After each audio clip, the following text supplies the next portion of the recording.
Rio, kamu datang dari mana? Dari Manado, Pak. Dari Manado. Iya. Baik. Dengar-dengar dulu kamu termasuk yang terdampak ya, terdampak oleh pandemi COVID. Iya. Kena PHK. Perusahaan tempat kamu bekerja ternyata harus mengurangi karyawan. Dan Rio adalah salah satu yang terkena pengurangan karyawan. Iya. Betul itu ya? Betul, Pak. Jadi kamu waktu itu kerja di perusahaan apa? Saya kerja di perusahaan yang menyediakan jasa pengamanan, Pak. Oke, Ya, jasa security. pengamanan, security. Iya, Jadi dulu tugasnya sebagai security. security.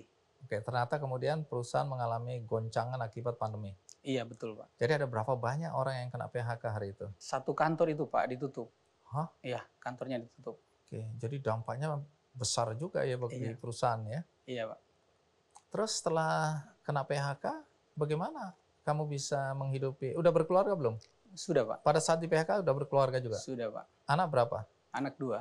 Nah, bagaimana kamu bisa menghidupi istri dan anak setelah di PHK? Iya, Pak. Memang waktu itu saya waktu di PHK terguncang sekali ya, Pak. Saya pikir waktu itu kan umur saya juga sekarang udah kepala 4 ya, Pak. Oke, waktu di PHK umur berapa? 42. Oh, Iya. sudah tidak muda lagi nih. Iya, Pak. Udah susah mau Pasti cari. deg-degan ya, khawatir ya, karena daya saing udah berkurang nih kalau Iya. bicara umur ya. Iya, Pak. Mau Terus? cari kerja mungkin agak susah ya. Jadi memang waktu itu pas di PHK saya coba cari kerja, tapi agak susah, Pak. Nggak dapat. Apalagi situasinya ya, karena waktu pandemi pandemi. ini ya. Untuk mempertahankan hidup, ya saya hidup dari uang pesangon. Tapi itu juga nggak lama, Pak. Terus saya coba ojol. Kebetulan waktu saya kerja juga pernah daftar. Jadi saya gunakan lagi akun saya itu untuk ngojol biar ada pemasukan. Jadi driver ojek online. Iya, ojek online. Nah, tapi waktu tahu program kartu prakerja ini nggak sengaja itu ya? Iya, Pak. Jadi nemu apa? Nemu Jadi formulir? waktu itu enggak, Pak. Waktu itu kan informasi. biasa medsos. Oh, Facebook. di media Iya. sosial. Oke, terus? Kebuka, terus saya lihat, wah ini ada program pemerintah. Baca-baca dulu, Pak ya. Kita baca-baca, kan mau cari tahu dulu. Di situ ada insentif. Oh, Ada insentifnya. jadi daya tariknya daya di tariknya sini. insentif, Pak. Karena kan waktu Dalam itu kondisi sulit ya? iya, lagi sulit. Terus terpikirkan oleh saya, oh ini bisa buat jadiin modal. Karena waktu itu mau cari kerja kan agak susah. Lumayan, Pak, waktu itu saya baca totalnya 2,4 juta. 2,4 juta. Ya, jadi bisa Oke. dijadikan modal. Itu Akhirnya, yang membuat kamu tertarik gitu Iya. ya. Terus? jadi saya daftar. Setelah daftar, oh ternyata harus ikut pelatihan dulu, dapat sertifikat, terus insentifnya nanti cair. Gitu. Oh, jadi insentif yang diharapkan itu akan cair kalau sesudah mengikuti pelatihan dulu. Iya. Jadi saya pikir ya untuk tambah skill aja lah, Pak. Sekalian. Jadi sekalian tambah skill dapat insentif. Tapi kenapa milih digital marketing? Apa yang terpikirkan waktu Ya itu? waktu itu Pak kan pandemi ya, Pak. Saya pikir mau usaha apa ini, kita agak susah mau interaksi dengan orang lain. Jadi saya pikir saya harus jualan lewat cara ini, Pak, online. Jadi yang saya lihat, saya tertarik dengan digital marketing ini karena saya bisa memasarkan produk saya lewat internet. Produknya apa waktu itu? Belum terpikirkan, Pak. Belajar dulu Jadi lah. udah kebayang, wah nanti Iya. satu hari aku akan bikin produk, aku jual, Iya. tapi paling tidak aku udah ngerti bagaimana Iya. memasarkan melalui digital Betul, ya, Pak. online ya. Jadi Tapi produknya waktu itu produknya nggak nanti kepikiran. lah, Pak. Belakangan dipikir, yang penting saya sudah Ikut bisa dulu. ikut dulu belajar, tahu caranya, tekniknya, barulah dipikirkan apa yang mau dijual nanti. Jadi berapa lama ikut digital marketing itu? Itu sih, Pak, nggak lama, Pak, hanya 2-3 hari. Jadi kita dikasih materi, Modul, ya modul, terus harus kita bayar belajar. dengan uang Itu yang dari kartu pekerja itu kasih 1 juta, Pak, saldonya. saldonya 1 juta. Iya, jadi oke. kita bisa beli pelatihan dari situ nanti. Baik. Jadi ikut pelatihan digital marketing. Digital marketing. Nah, sesudah ikut pelatihan, Sudah ikut pelatihan, dapat sertifikat. Nah, ini menunggu cair kan, Pak, insentifnya. Terus masuk 600. Saya kaget, loh, kok 600? Oh, ternyata dia 4 bulan. Saya pikir sekaligus, Pak. Mau dijadiin modal kan? Ya, jadi pikiran saya, biarlah saya nunggu aja. Pada waktu menunggu insentif yang berikut, kebetulan ada informasi dari teman, ada lowongan yang di perusahaan saya sekarang bekerja. Perusahaan apa itu ya? Provider telekomunikasi, Pak. Oke. Nah, jadi saya coba aja iseng, Pak. Siapa tahu ada Dengan bekal lowongan. apa? Jadi Sertifikat? sertifikat security ada, Pak, sertifikat sekolah saya, sertifikat prakerja juga. Saya masukin, itu kan bisa dicetak, terus saya ikutin. Jadi sertifikat prakerja itu, kartu prakerja itu diakui juga itu? Diakui, Pak. Oke. Buktinya itu 3 hari kemudian saya ditelepon. Ternyata yang telepon itu general manager langsung. Wish. Ya, dia tertarik dengan sertifikat saya itu. Nah sekarang buat teman-teman yang masih ragu-ragu nih, dimanapun berada nggak selalu harus di Manado. Ya. Bagi teman-teman yang selama ini meragukan atau merasa nggak ada manfaatnya. Nah bisa sampaikan sesuatu kepada mereka bahwa kartu prakerja ini ternyata mengubah hidup Rio. Oh iya. Jadi waktu saya dipanggil sama Pak Jokowi ke istana. Pernah ketemu Pak Jokowi? Iya, Pak. Wish. Wah. Ada pesan Pak Jokowi itu, jangan pernah berhenti belajar. Jadi dari situ saya ingin mengajak teman-teman semua. Contohnya saya walaupun sudah kepala 4, saya masih ingin belajar. Karena apapun yang di depan kita itu walaupun kita tidak ketahui, tapi kalau kita mau belajar, pasti kita bisa, itu bisa merubah hidup kita. Jadi untuk teman-teman yang belum mengikuti kartu prakerja, cobalah untuk mendaftar dan mengikuti pelatihan. Itu bisa mengubah cara pikir kita, skill dan keterampilan kita, bisa kita rubah dengan kita mempelajari hal-hal yang baru. Jadi untuk teman-teman apalagi yang masih muda, masih punya banyak peluang. Saya aja yang sudah berumur masih diberi peluang. Dan sikat aja peluangnya. Jangan kita hanya berpikir, oh itu kita tidak tahu. Jangan stuck aja di situ. Kita ambil saja, Pak. Kita belajar, pasti itu ada jalannya. Pasti semua yang kita usahakan, asal kita ada niat untuk berusaha, pasti ada hasilnya. Itu pesan saya, Pak. Sip, smart ya. Semangat, tetap Jadi semangat. belajar tidak pandang usia. Iya, Belajar apa saja sehingga kualitas dirimu akan terus meningkat ya. betul, Pak. Jadi pernah ketemu Pak Jokowi ya. Pernah, Pak? Sebagai alumnus. Iya, alumni kartu pekerja. Kita diundang ke istana, Pak. Oh, ada kesempatan juga ketemu Iya. presiden ya. Ubay, peserta program Kartu Prakerja. Iya. Ya, menarik mengikuti perjalanan hidupmu ya. Sekolah pernah DO tapi kemudian kuliah lagi sarjana. Nah, kamu pernah mengalami masa-masa sulit ya, jadi tukang bangunan, driver ojol, tapi hari ini kamu kalau kita lihat di video mensupervisi ya pembangunan tower telekomunikasi. Itu di Jawa aja atau di luar Jawa pernah? Saya sekarang kan kerja di Semesta Energi Service, Pak. Jadi pembangunan tower yang ada di Pulau Sabu, Raijua. Di Kabupaten Sabu, Raijua, tepatnya di Pulau Sabu dan di Pulau Raijua. Oke, jadi di situ ya. Iya. Umurmu berapa tadi? Saya 30. sekarang udah 32. Oh, 32. Nah, ini menarik Ubay. Artinya kehidupan bisa berubah di usia berapa aja asal ada kemauan. Dan kamu kan pertama kamu bergairah dulu, lihat bahwa ada peluang. Ya. Ya, kamu mendaftar dan diterima walaupun harus nunggu tahun berikutnya ya. Kamu ikut gelombang pertama tapi diterima di gelombang kedua. Nah, tapi hari ini kita lihat kamu punya profesi yang seharusnya menjadi kebanggaan. Karena tidak semua orang punya kemampuan seperti yang kamu lakukan sekarang. Ya. Tapi aku tertarik untuk cerita. Katanya aku dengar-dengar kamu dulu ngikuti pelatihan berikutnya. Iya. Aku nggak tahu apakah AutoCAD atau yang lainnya. Ketika kamu sedang berada di puncak itu dan waktunya kamu manfaatkan untuk belajar, berlatih. Apa yang terjadi sehingga kamu harus belajar di atas tower itu? Nah, jadi kan waktu itu kan di pelatihan kedua tuh. Jadi pelatihan kedua itu kan dia ada linknya, link untuk Zoom sama link untuk di YouTube. Masuk link Zoom, saya nggak kebagian tempat. Oke. Akhirnya ke streaming YouTube. YouTube. Nah pada saat itu jadwalnya pas lagi saya ada di atas tower. Kenapa kamu nggak turun aja? Ya orang tanggung gimana?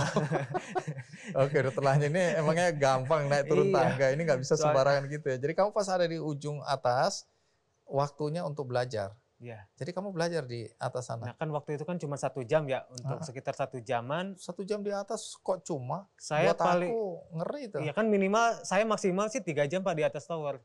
Hah? Tapi karena itu ada Oke. pelatihan yang 1 jam itu jadinya 3 jam. Yang 2 Oke. jamnya baru kerja. Kamu jangan marah-marah gitu dong, aku kan tanya baik-baik. Ini. Emang karakter gini. Pak. Oh, memang cara ngomongnya gitu ya. Oke, jadi kamu ikuti pelajaran, bisa fokus, bisa konsentrasi itu.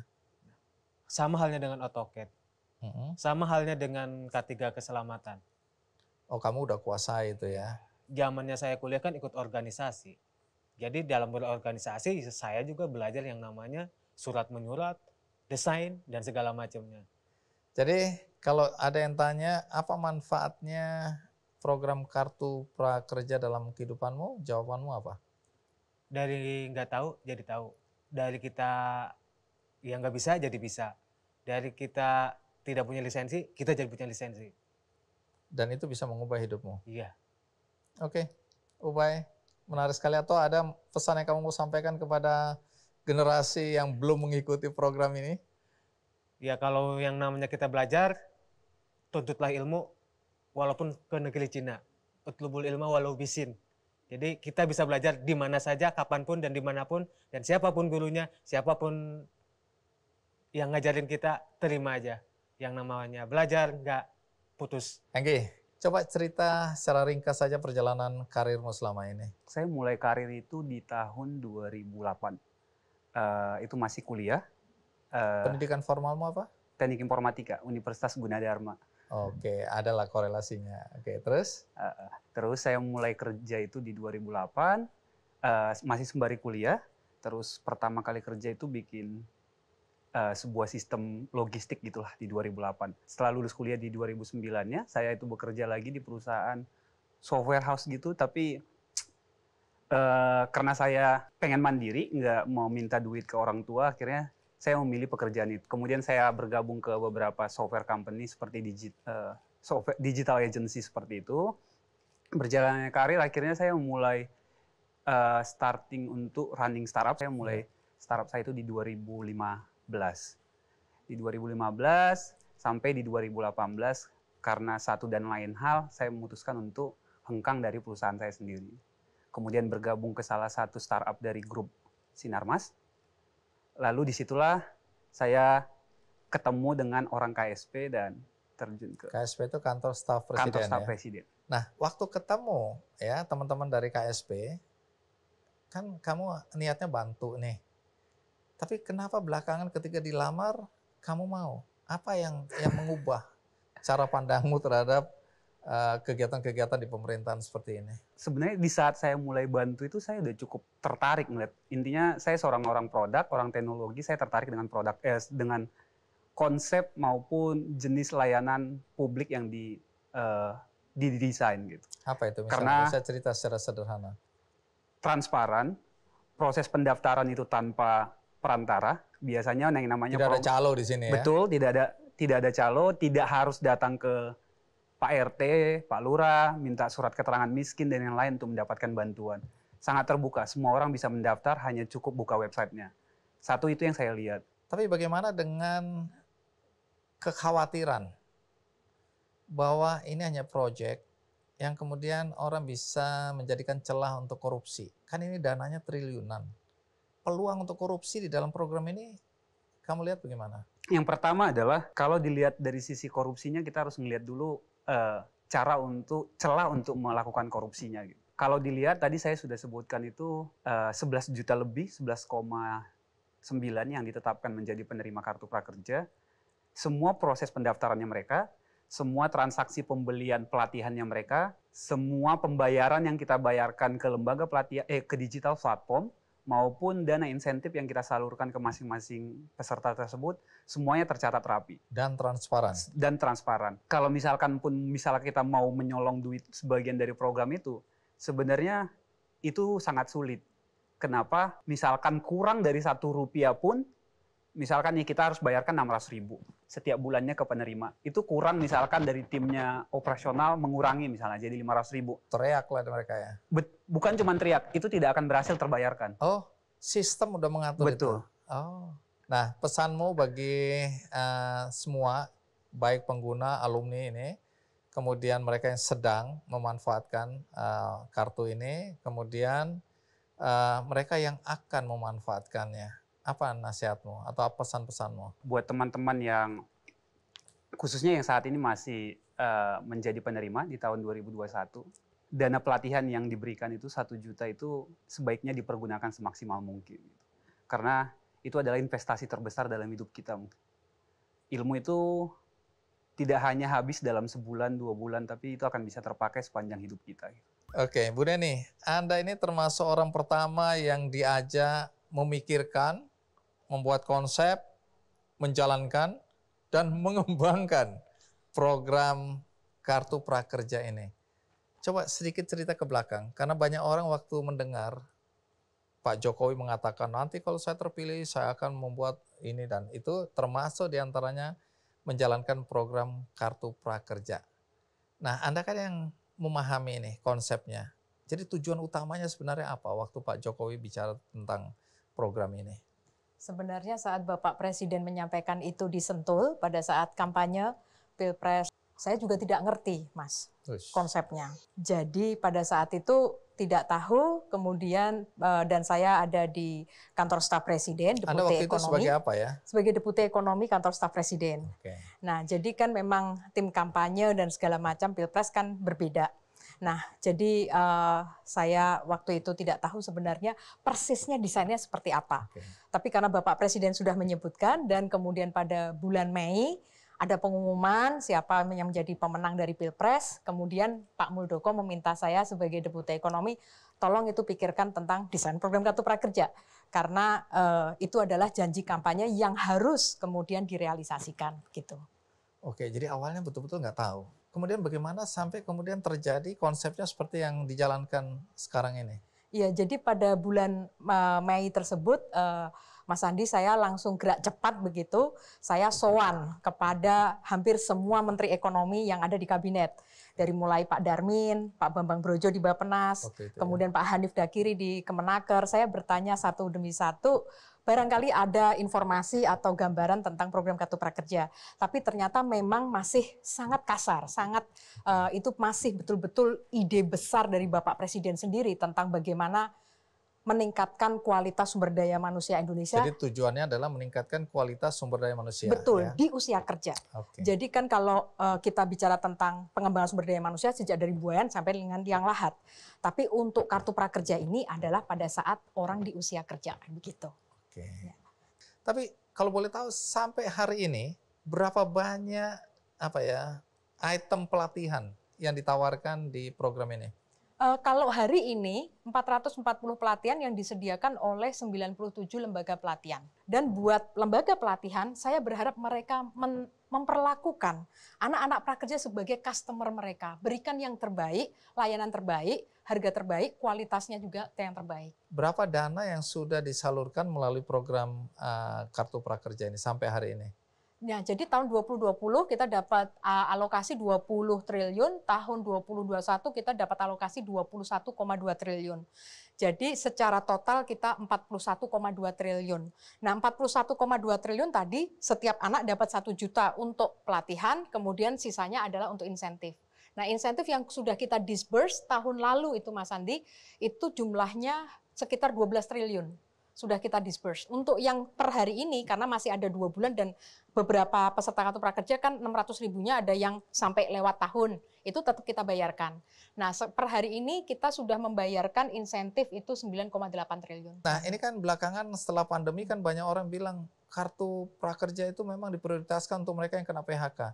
Benar atau tidak itu? Sebagian benar. Oh, sebagian benar. Utuhnya apa penjelasannya? Jadi di payung hukum di Perpres sama Permenko itu disebutkan bahwa program Kartu Prakerja sebenarnya untuk angkatan kerja Indonesia. Kalau angkatan kerja berarti ada yang kerja, ada yang nganggur. Nah, yang nganggur ini kan termasuk fresh graduates, Mas. teman-teman yang baru lulus SMA, yang baru lulus SMK, yang baru lulus kuliah atau diploma, mereka juga kalau kita Membutuhkan. melihat mereka usianya muda. Mereka kalau membutuhkan pelatihan untuk komplement dari apa yang mereka dapatkan di Di bangku sekolah. kuliah atau sekolah itu hal yang baik. Oke. Orang yang sudah kerja bukan berarti masalahnya selesai. Karena mereka juga terus membutuhkan upskilling atau mungkin berubah kepada pekerjaan yang lebih baik. Iya. Nah, penganggur tentu saja kita ingin tolong. Tapi kalau mereka sendiri tidak mau mengubah nasibnya, mendaftar saja nggak mau, ya nggak akan bisa kemudian bisa mendapatkan kartu prakerja. Karena program kartu prakerja ini kan pendaftarannya lewat situs. Jadi siapa mau daftar ya silahkan daftar. Tapi kalau yang tidak pernah tergerak hatinya untuk mendaftar ya tidak akan bisa Oke, jadi mendapat keputusan kartu ada pada prakerja. diri masing-masing ya. Betul, untuk mendaftar.